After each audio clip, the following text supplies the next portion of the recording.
Estes dias estava dando uma lida no meu livro de marcenaria e cheguei à conclusão que eu precisava de um graminho.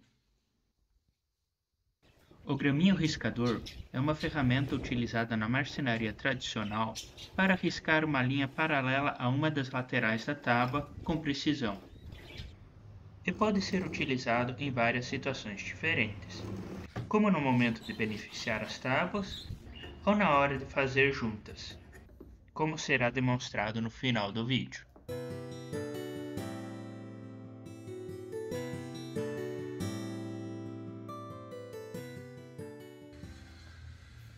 E como ainda tenho algumas sobras de madeira do meu último projeto, pensei em tentar fazer um para mim eu mesmo. O meu graminho vai ser composto basicamente por três peças: um cabo com um preguinho riscador na ponta, um suporte para correr na lateral da tábua a ser marcada e uma trava para manter o suporte no lugar. O suporte vai ter um furo por onde o cabo vai poder correr livremente, para permitir regular a distância da linha a ser riscada. Além disso, o suporte ainda vai ter um furo atravessando pela lateral, para permitir a passagem da trava. A trava possui um rebaixo com um lado reto e outro em bisel. Desta forma, eu travo o suporte quando empurro a trava do lado do bisel e libero o suporte quando empurro a trava do lado oposto. Como estava com planos de usar mais as ferramentas manuais neste projeto, comecei afiando bem todas elas. Começo a montar o graminho pelo suporte, onde eu marco o centro da peça para fazer o furo do cabo. Para fazer este furo o mais reto possível com uma furadeira manual, eu faço primeiro um furo guia até a metade do bloquinho e então eu viro a peça e furo do outro lado até ambos os furos se encontrarem. Depois eu dou apenas uma marcada com a broca que vou usar para fazer o furo do cabo, para poder marcar o local do furo da trava, que precisa atravessar por dentro do furo do cabo. Para fazer o furo da trava, vou usar a mesma estratégia de antes, furando primeiro com uma broca mais fina e furando primeiro até a metade, e depois virando a peça para fazer o furo atravessando.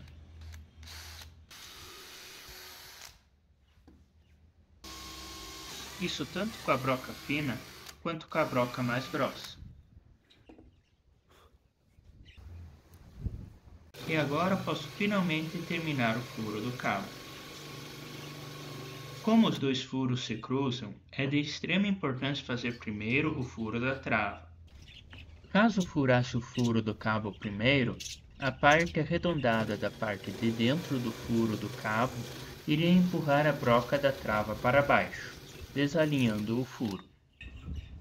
E agora, com o suporte parcialmente pronto, posso finalmente começar a cortar o cabo e a trava. Comecei cortando as ripinhas quadradas, um pouco maior que o diâmetro dos furos. Também cuidei para deixar as ripinhas um pouco mais longo que o necessário, para ter uma margem de segurança. Como ainda não tenho um torno, resolvi tentar arredondar o cabo com uma plana manual. Para isso, eu cortei este suporte, onde eu consigo facilmente encaixar e depois virar o cabo.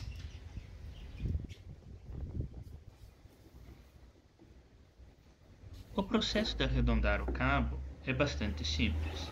Primeiro você encaixa o cabo em um ângulo de 45 graus e plana todas as bordas, transformando o cabo quadrado em um octágono.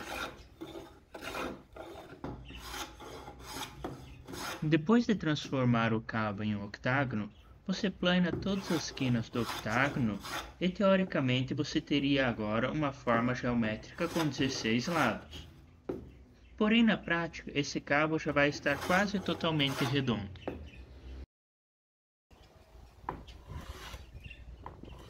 Quando o cabo estiver quase do tamanho exato, você força o cabo na entrada do furo para marcar os pontos do cabo que estão impedindo-o de entrar. Desta forma, fica fácil de ver onde falta remover um pouco mais de material. Repeti o processo até o cabo correr suavemente pelo furo. No final dei uma boa lixada em todo o cabo e o resultado foi tão bom que no final não dava nem para dizer que o cabo foi feito à mão com uma plana manual. Repeti o mesmo processo para arredondar o pino da trava. Porém, como o pino era mais fino, foi necessário fazer um suporte com uma tabuinha mais fina para segurar a trava.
Agora que finalmente terminei de arredondar o cabo e o pino, posso começar a trabalhar no sistema de trava. O primeiro passo foi aplanar o topo do cabo para evitar que fique girando, e também para que o pino tenha uma superfície maior de contato para poder travar. Depois coloquei o pino da trava no lugar e risquei até onde o topo do cabo vai em ambos os lados do pino. Uso um formão para entalhar o rebaixo na trava e vou testando até o cabo encaixar. Agora que a trava está funcionando, posso removê-la e cortá-la no tamanho final.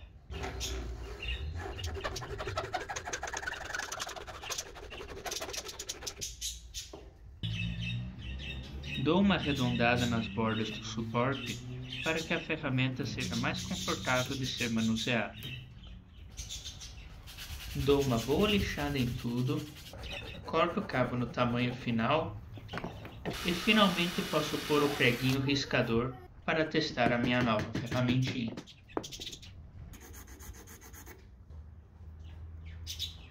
Essa foi a minha primeira vez utilizando um graminho riscador. E devo confessar que mesmo sabendo bem como essa ferramenta funciona na teoria, precisei de algumas tentativas até conseguir usá-la com precisão. Mas no final acabei ficando bem feliz com o resultado, e até decidi montar um segundo. Este porém com 2 riscadores na largura do formão que pretendo usar para fazer as juntas. Fiz um bloquinho com machetaria para fazer o suporte deste segundo graminho, com a intenção de facilitar a distinção dos dois. Mas infelizmente essa linha acabou sumindo quando fiz o acabamento com betume diluído que sobrou do último projeto. Deixei o betume impregnar por 1 horinha e então passei uma cera em tudo. Apesar de ter ficado um pouco chateado pelo fato do detalhe em machetaria não ter saído como eu queria, no geral eu fiquei bem feliz com o resultado e achei que ambos os graminhos ficaram muito bonitos. Mas o mais importante é saber se essas ferramentinhas funcionam bem. Então vamos logo para a segunda parte deste vídeo, ver como elas se saem na prática. Ao montar algo de madeira, o primeiro passo é sempre garantir que o seu material esteja plano e no esquadro. E como isto raramente é o caso, neste primeiro caso de uso do graminho, vamos fazer exatamente isso. Como podem ver, este sarrafo possui um lado côncavo embaixo e abaulado em cima, indicando que a madeira acabou envergando devido a variações na temperatura e umidade. E se olharmos na face do sarrafo, vemos que este sarrafo está totalmente fora de esquadro. E isto é causado por falta de capricho na hora de cortar a madeira. Começo traçando uma linha reta na lateral do lado mais abaulado para usar como referência. Se olharmos bem nesta parte da madeira, conseguimos ver que os veios da madeira correm nesta direção. E ao trabalhar com a plaina manual, é sempre importante trabalhar no sentido dos veios, para evitar que a madeira lasque e para que o acabamento fique mais liso. Observe que coloco o peso na parte da frente da plaina ao entrar na tábua e transfiro para a parte de trás ao me aproximar da saída. Assim a base da plaina sempre mantém um bom contato com a madeira, o que é muito importante, já que a base da plaina é a referência para que a plaina corte reto. Também é importante verificar se não há torção na tábua. Fazemos isso colocando duas ripinhas retas, uma em cada extremidade, e observamos de longe para verificar se estão paralelas. Agora que já temos um lado totalmente reto, podemos usar este lado como referência para planar um dos lados adjacentes. Uso um esquadro para identificar todos os pontos altos e saber onde eu preciso aplanar mais.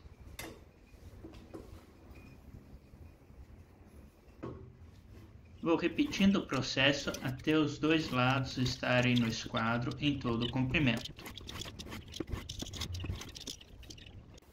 Também é importante garantir que este lado não ficou abaulado no processo.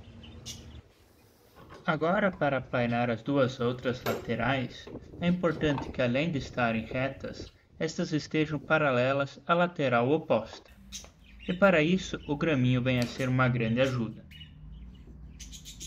O primeiro passo é ajustar o graminho para que marque na espessura que se deseja seu pedaço de madeira.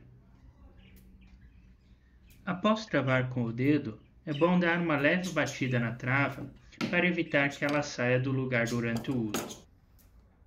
Sempre dê uma conferida no tamanho após travar, e caso precise fazer um ajuste fino no tamanho, segure o graminho pelo suporte e dê uma leve batida com o cabo na bancada. Para usar o graminho, encoste o suporte na lateral que vai ser usada como referência e aponte o preguinho para o lado contrário da direção do movimento. Faça o risco fazendo várias passadas leves, e caso esteja riscando no mesmo sentido dos veios, a primeira riscada deve ser feita com várias passadas curtas, começando pelo lado oposto do sentido em que se está riscando. Isso porque o preguinho riscador tem uma tendência a acompanhar os veios, que geralmente não estão paralelos à lateral. Mas as próximas passadas já podem ser feitas de maneira contínua. Apesar de haver alguns riscos fora, devido à minha falta de experiência com o graminho, está claro qual linha deve ser seguida. E agora que todo o perímetro está demarcado, basta planar o sarrafo até atingir o risco.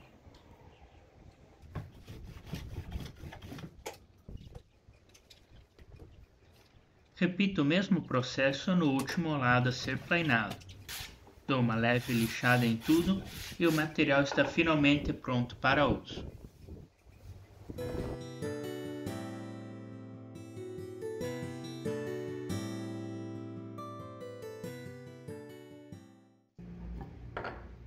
A junta de encaixe e espiga serve para unir dois pedaços de madeira em um ângulo de 90 graus.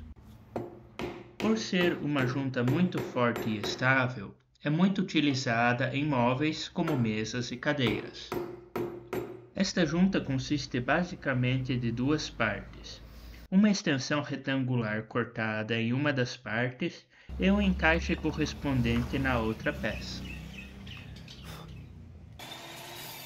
Durante as filmagens, não estarei apenas demonstrando como fazer a junta, mas também estarei praticando, pois usarei esta junta em meu próximo projeto e por isso não vou fazer apenas uma, mas 3 exemplares.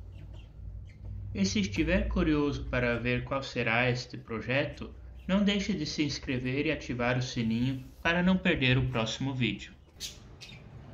O primeiro passo é marcar exatamente onde se deseja que estas duas peças se juntem, que neste caso eu vou fazer exatamente no meio da peça. Um esquadro combinado é muito prático para esta tarefa.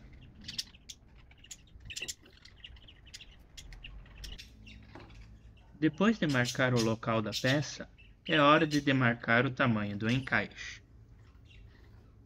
O seu comprimento não precisa ter um tamanho muito exato. Eu optei por deixar uma margem de 1 cm em cada extremidade.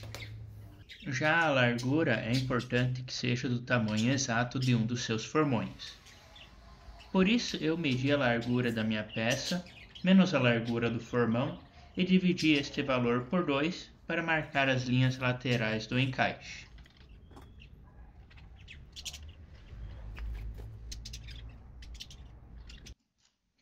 Aqui você pode ver todas as marcações. Por fora, as linhas de onde as peças vão se encontrar e dentro, na área pintada, onde vão entalhar o encaixe. Colo uma fita crepe no meu formão para demarcar a profundidade do meu encaixe. E agora eu uso o graminho com 2 riscadores para marcar as laterais do encaixe. Ter uma referência física, como o corte do riscador, ajuda muito a entalhar um encaixe com mais precisão. Para entalhar o encaixe, você começa do meio e vai indo para uma das laterais. No primeiro sulco, você pode perceber que o formão é empurrado um pouco para trás, o lado para onde a face reta do formão está voltada. Isso ocorre devido ao formato em bisel na ponta do formão, que força o espaço entre a madeira para o formão poder entrar.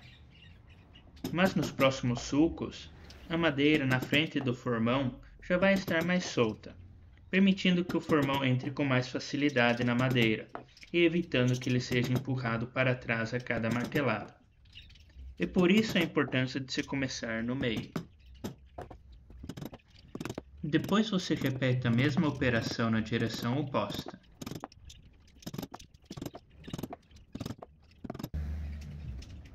E no final remove o material solto de dentro do sulco. E repetimos o processo até atingirmos a profundidade demarcada pela fita no formão.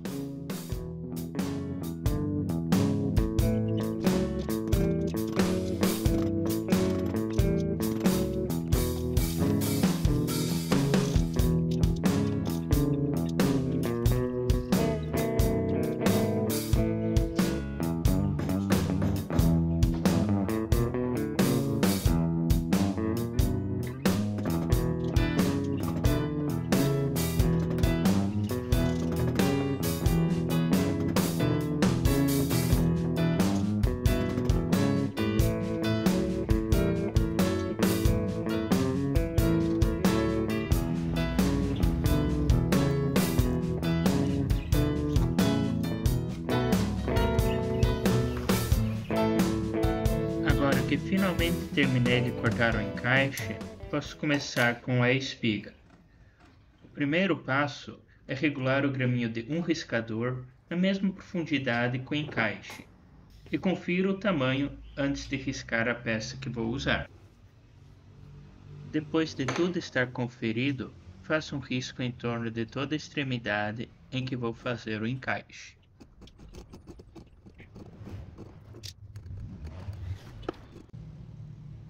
Para riscar a largura do espigão, eu uso a mesma técnica usada para riscar a largura do encaixe. Começo a largura da peça, menos a largura do formão e divido o valor por 2.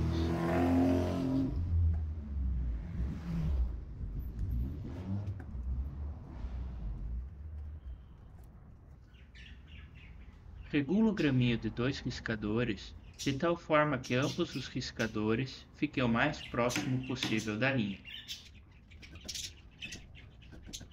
Risco a face e ambas as laterais até o risco feito anteriormente. Como podem ver aqui na peça, o graminho deixou as partes que devem ser cortadas muito bem demarcadas. E agora vamos remover esta parte em ambos os lados. Nesta etapa, é o momento em que mais tiramos proveito da marcação do graminho, pois o relevo do risco ajuda muito na hora de alinhar a serra e fazer um corte com precisão suficiente para uma junta de qualidade.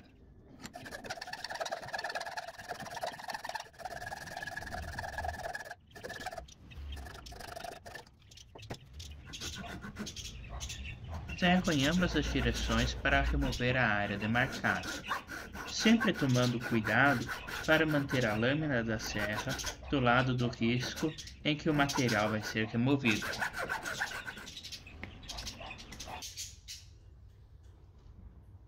Coloque a espiga no local em que deve ficar e use uma faquinha de marcação para marcar a largura da espiga com precisão. E então eu uso o esquadro para transferir a linha para todos os lados. E agora basta remover estas duas partes.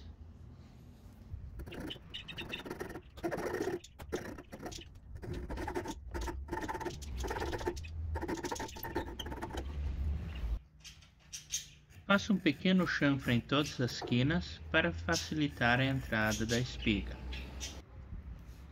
Dou uma refinada nas faces onde é necessário e vou ajustando até a junta encaixar perfeitamente.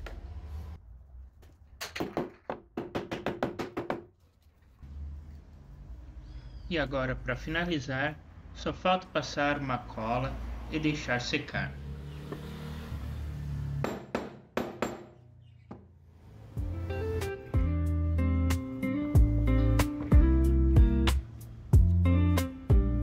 Finalmente chegamos ao final de mais um vídeo. Devo confessar que fiquei muito feliz com o resultado. As juntas ficaram muito boas, mesmo essa que não está colada aqui, ela está bem firme. Estou bem confiante para usar essas juntas no meu próximo projeto. E gostei bastante também de ter montado o meu próprio graminho. Foi um projeto bem divertido, aprendi bastante no processo e também fica bem legal ter uma ferramentinha aqui no painel que eu mesmo montei. Muito obrigado por ter me acompanhado até o final do vídeo. Se gostaram, não deixe de se inscrever, dar o seu like. Um grande abraço e até o próximo projeto.